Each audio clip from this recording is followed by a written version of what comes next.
In this session, we continue to cover basic navigation and use of JMP statistical discovery software from SAS.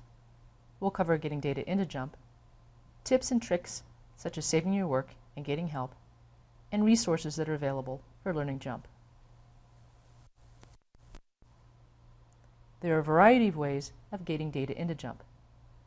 To open a JMP data table, use File, Open. JMP data tables have a .jmp extension. You can open a variety of different types of files directly within JMP. To create a data table within JMP, use File, New, Data Table. Note that the data table has one column with the continuous modeling type and 0 rows. To add data, click in the first cell and start typing.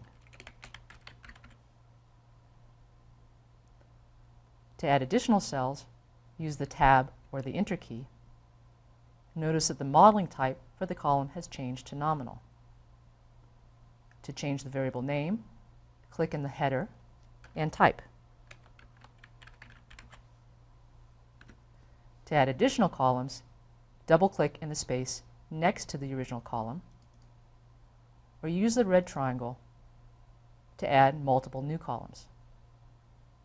To add multiple rows, click on the red triangle and select Add Rows. To save the file, use File, Save, or Save As to save with a given name.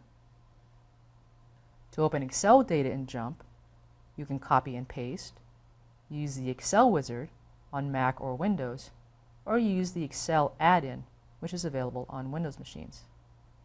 I'll start by talking about how to copy and paste data directly from Excel. I'll create a new data table, navigate to the open file in Excel,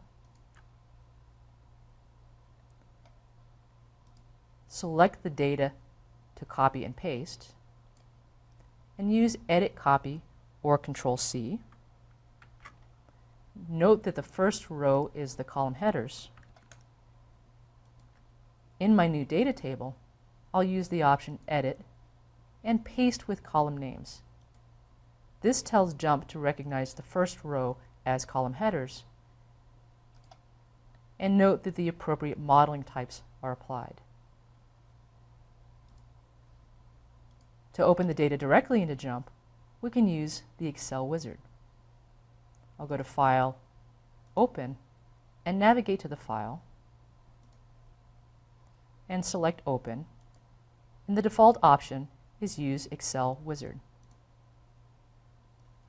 This gives a sneak peek at the data set and provides options for controlling the number of column headers, the number of rows with column headers, the starting position for the data, and additional options for working with Excel spreadsheets that have multiple worksheets.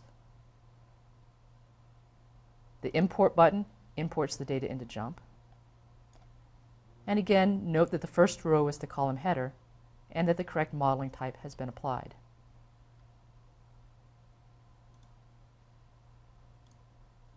If you're on a Windows machine, when you install JMP, a JMP tab will appear in Excel. This will allow you to easily push data from Excel into JMP and launch the Graph Builder or a number of other platforms directly within JMP. In terms of file size, data in JMP is stored in active memory. The recommendation is to have twice the memory as your largest file size. An additional method for getting data into JMP is the Query Builder. This is available from File, Database. The Query Builder allows us to write SQL queries to access data within databases and pull the data directly into JMP. Let's talk about a few tips and tricks for working with output in JMP. I'll open the big class families data set. And first, let's talk about preferences. You can control the look and feel of your output in JMP through Preferences. Preferences are available under File or Edit on a Mac. And under Preference Group, we see a variety of groupings of preferences. Under General, we can control the windows that open when we first launch JMP. Reports allows us to control the reports. So for example, if I'd like to turn on a laser pointer, I'll click Apply. And this gives me a laser pointer that I can use to highlight output. Graphs allows us to change the look and feel of graphs. Styles allows us to adjust the styling for our output. And additional options are available as we scroll through the list. To control the output that displays by default for the different analysis platforms, you use Platforms. And for example, if we want to change the default output from the distribution platform to horizontal and stacked, we turn these options on, select Apply, and then click OK. All future output will now recognize these preferences. How do we get help in JMP? I'll launch an analysis. Here I'll use the distribution platform to plot age, sex, and height, and produce basic summary statistics. And there are two forms of help available directly within any platform. Click on the question mark and click where you'd like additional information. So here I'm holding the question mark on top of the frequency table. Click, and this will launch the interactive help. A second form of help available is hover help. Move your mouse on top of a statistic, hover in a clockwise direction, or hold the mouse on top of the statistic on a Mac, and you'll see hover help. This provides the definition of the statistic and help with interpretation. Additional help is available from the Help menu, including searchable help. Any graph within JMP can be dynamically resized. If I move my mouse to the corner, you see that the cursor changes to a double-sided cursor. Any axis within JMP can be dynamically shifted or rescaled if I drag my cursor to the end of the axis. To change the axis setting, double-click, change the scale type or the format, minimums and maximums, increments, and we can also add tick marks, grid lines, and labels. To add a reference line, enter the value and select Add. Let's talk about how to save our work. There are a variety of methods for saving our work in JMP. And for this, I'll launch some new output. I'll open the Hollywood Movies dataset and generate some output. Here I've asked for a distribution of all of the variables in the dataset. To save our work, select the red triangle, in this case the top red triangle next to distributions, Save Script, and Save Script to Data Table will save the keystrokes for generating the output back in the data table. I'll call this distribution new and select OK. In the data table, in the table panel, is a new option, distribution new. What we've essentially done is written the keystrokes in JSL code for regenerating the output. When I click Run, the output automatically runs. Likewise, if I select the green arrow, the script will automatically launch. We can also save our data directly in graphics format. Here we see a bubble plot for theaters' opening weekend earnings and domestic gross earnings with a slider for the bubble size. The bubbles are colored by Rotten Tomato score and sized by profitability. In JMP, output is grouped by gray bars. We use the selection tool, the fat plus sign, click on the gray bar to select the output. Under File, Save As, this output can be saved in a variety of different formats. There are a number of graphics formats. We can save as a PowerPoint presentation, as interactive HTML, and in a variety of different formats. Here I'll save as a PowerPoint presentation.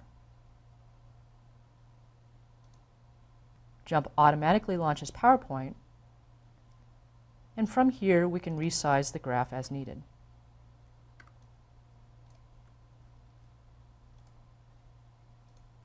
We can also copy and paste our output directly into another program. With the output selected, use Edit, Copy, or Control-C. Now in Word or any other program, we right-click, select Paste, or use File, Paste. JMP will automatically paste the output. And to paste as an image, under the Home tab, Paste Special allows us to select the format. On Windows, we use Picture Enhanced Metafile. On Mac, paste as PDF. And this will paste the output as an image. We can also save our output as HTML. With the output selected, File, Save As. We can also use Edit, Save Selection As, and on a Mac the option is Export, but here I'll use Save As and select the option Interactive HTML with Data. This allows us to export the output in HTML format. And note that the format has the same interactivity as it did in JMP. If we've created a lot of output, we can also save the output as a web report. I'll select the output that I'd like to export, choose a location,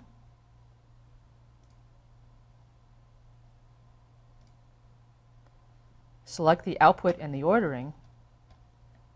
We can customize the output by pulling in an image or changing the logo. And Building Report exports the output as a web report that has the same interactivity. As a reminder, there are a variety of resources for learning JMP. The Help menu in JMP provides a searchable index, provides access to the documentation, a sample data library with a number of data sets for exploring JMP, and other options. For questions related to a particular method, the Learning Library provides short one-page guides, short videos, tutorials, and keystroke guides. The Case Study Library provides a series of case studies showing JMP and statistics in action. The JMP user community provides a forum for asking questions and getting answers, and also provides access to a variety of data sets, scripts, and add-ins. And finally, a number of webinars and recorded demos are available. This concludes Basic Navigation and Use of JMP Statistical Discovery Software from SAS, Part 2.